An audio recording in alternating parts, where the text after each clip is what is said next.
आज मेरा कैमरामैन फिर मुझसे पूछ रहा है नेमो सुबहान कि सर ये सियासत और मुआशियत दोनों का वाकई आपस में ताल्लुक है। तो आज हम इसका जवाब बड़ी डिटेल के साथ आपको इस वीडियो में बताएंगे।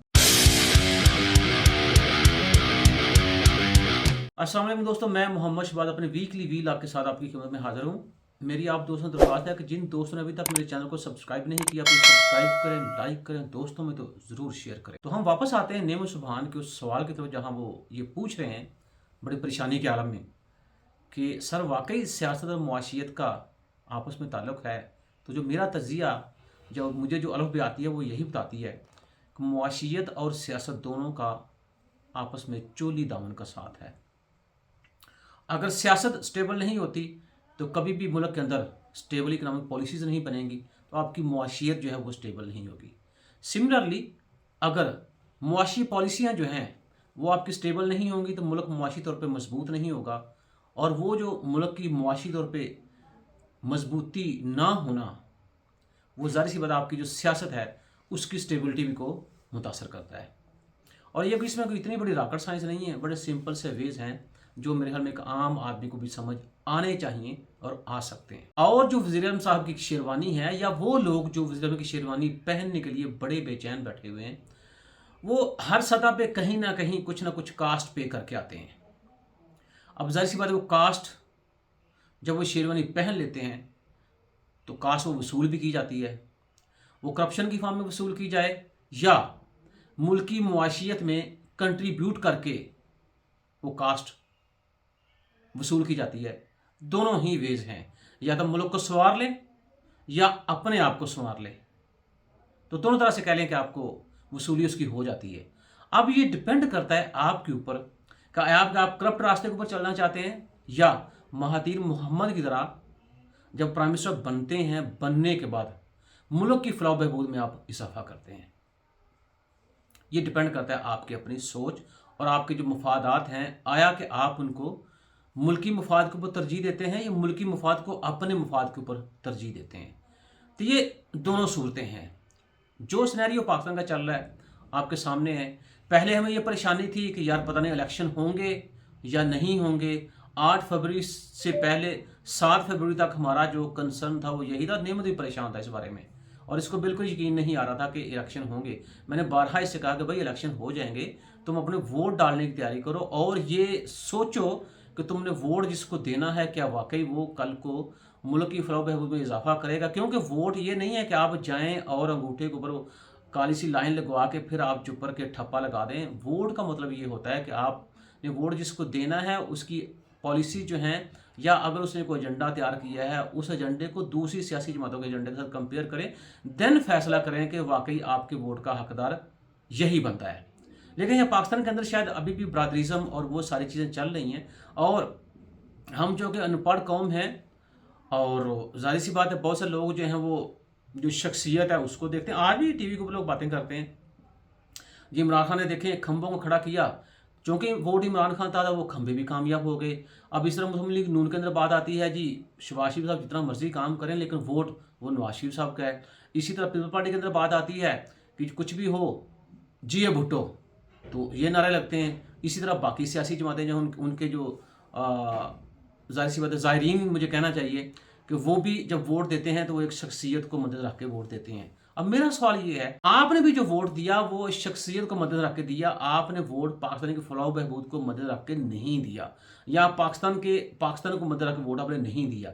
तो जब आप खुद जो वोट कास्ट कर रहे हैं या वोट दे रहे हैं, उस वोट देने के प्रोसेस में पाकिस्तान जो है आपकी सोच के अंदर नहीं है, तो फिर ये आप कैसे तवक्को करते हैं कि जिन हजरात को वोट दे रहे हैं वो मुल्की फलाह बहबूद में इजाफा करें या आपकी जो ज़िंदगी है उसमें उसके अंदर आके आसानियाँ पैदा करें। अब आपकी ज़िंदगी में आसानी यही होती है ना कि मुल्क में रोज़गार मिले, मुल्क में जो अफरात ज़र है वो कम हो, पोलिटिकल स्टेबिलिटी हो, मुल्क के अंदर जो है इकनॉमिक पॉलिसी जो उनकी कंटिन्यूटी रहनी चाहिए और मुल्क की तरक्की के अंदर इजाफा होना चाहिए।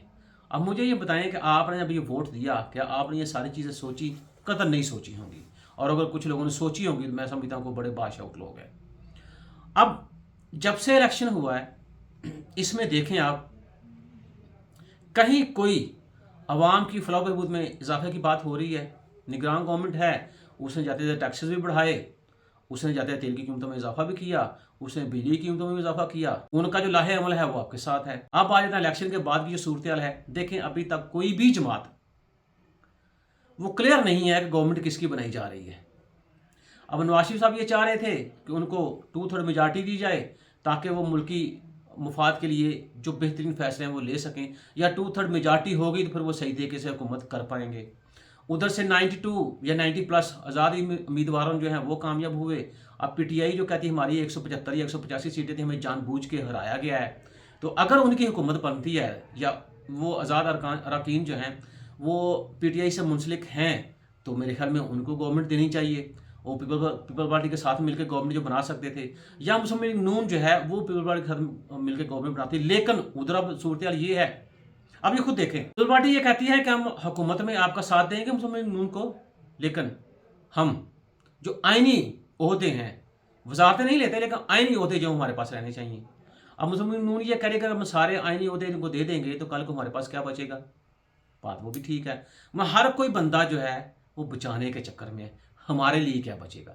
अब पीटीआई जो है उसकी जो सूरत है वो भी सामने है, और अब जाहिर सी बात है पीटीआई को तो मेरे ख्याल में पूरे का पूरा इलेक्शन जो है वही मेरे हमें ख़राब नज़र आ रहा है, स्वाई केपी के जहाँ से उन्होंने क्लीन स्वीप किया।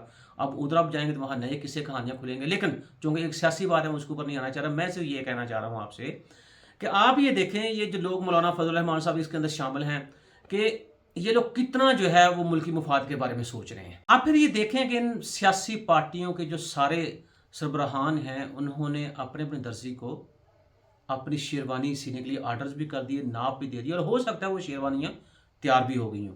वो शेरवानी चाहे प्रेसिडेंट की हो, वो शेरवानी चाहे प्राइम मिनिस्टर की हो, वो शेरवानी चाहे सीएम की हो, वो शेरवानी चाहे मिनिस्टर की हो, वो वफाक लेवल का हो या प्रोविंशियल लेवल का।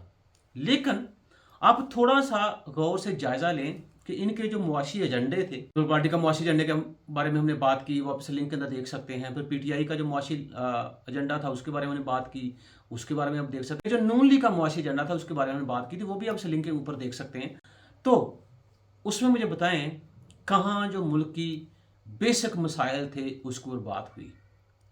मोटी मोटी चीज़ें इन्होंने पेश कर दी जिसके बारे में मेरे ख्याल में आम आदमी को बिल्कुल इतराक भी नहीं है कि वो मुआशी एजेंडे के अंदर क्या बात कर रहे हैं। ज्यों ज्यों वक्त गुजरता जा रहा है सूरत हाल मजीद बद से बदतर होती जा रही है। क्या मेरे ये जो सियासी लीडरान हैं इनके अंदर या इनके जहन में ये भी बात नहीं आ रही कि भाई मुल्क की खातर हम लोग इकट्ठे होकर बैठ जाएं, या कोई एक सियासी जमात ये कह नहीं सकती कि ठीक है जी आपके आज़ाद अरकान की सीटें ज़्यादा हैं तो इसलिए हम आपको वफाक में गवर्नमेंट बनाने की इजाज़त देते हैं। वो शायद मेरे ख्याल में मुस्लिम लीग नून ने कह भी दिया है, और उन्होंने कहा कि हम अपने आप को पंजाब तक रखेंगे और पंजाब के अंदर बैठ के हम सियासत करेंगे, बाकी वफाक जो है उसके ऊपर आप अपना हुकूमत बना लें पीपल पार्टी के साथ मिल के।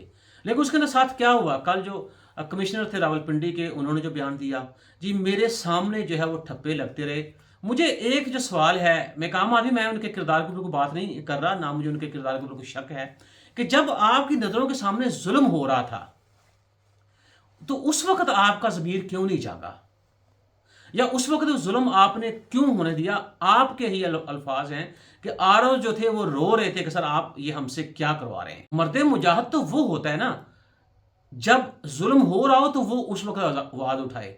अब ये इलेक्शन भी हो गया, वो सीटें बाय इलेक्शन कमीशन वो डिक्लेयर भी होंगी, उनके नताइज डिक्लेयर भी हो गए। अब आपके अंदर जो है वो जागा है मर्द मुजाहिद, और मैं बड़ा परेशान हूँ, और मैं सोशल मीडिया और इलेक्ट्रॉनिक मीडिया जो है उसकी वजह से मैं प्रेशराइज हुआ। अरे यार जो पाकिस्तान के मसाइल हैं वो किसी को प्रेशराइज नहीं कर रहे कि भाई आप अपने मफाद को छोड़ के मुल्की मफाद के बारे में बात करें और मुल्क की खातर प्लीज़ इकट्ठे होकर सारे चलें।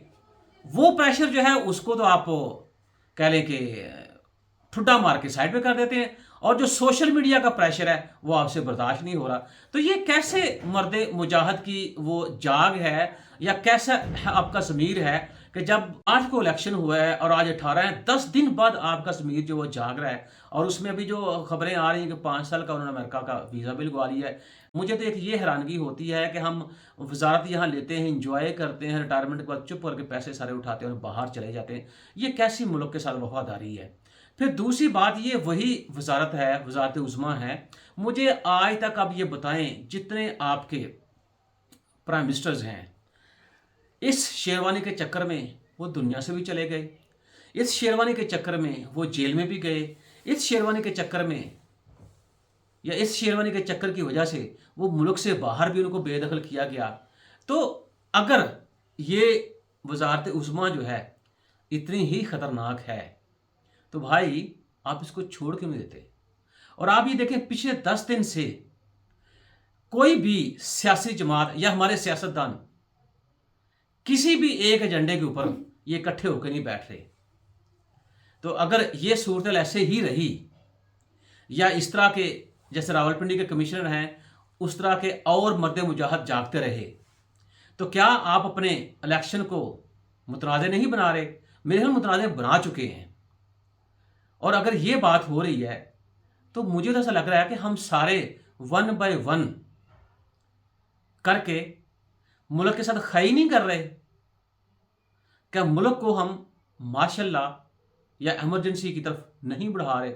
इसका फैसला अब खुद कर लीजिए।